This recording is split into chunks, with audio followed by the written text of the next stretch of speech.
In this video, you'll learn how to add a scroll to the top feature in WordPress.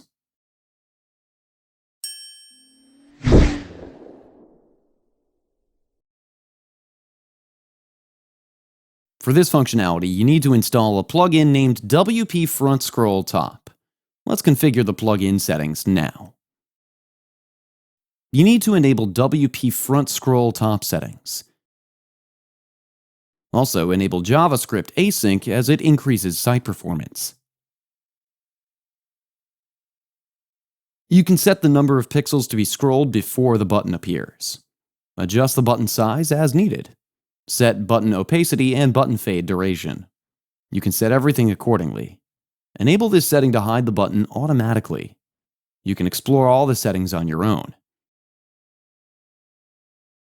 The button style can be customized from here.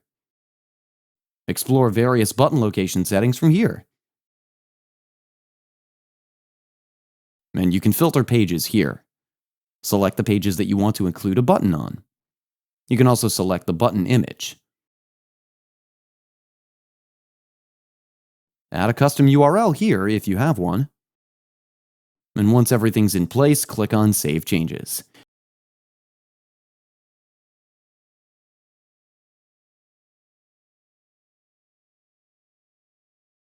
You can see the scroll to the top button over here, and that's how it works. This is how easy it is to add a scroll to the top feature in WordPress. Before you leave, you can also learn how to change page titles in WordPress when using Elementor. I'll link the video in the description below, or you can also click on the eye icon in the top right corner of your screen to view the video. That's it for today's video. If you have any questions or comments, please leave them in the comments section below. And if you like this video, please click on the like button. If you're new to our channel, hit the subscribe button and tap the bell icon so that you don't miss any of our future videos. Thanks for watching. We'll see you with the next one.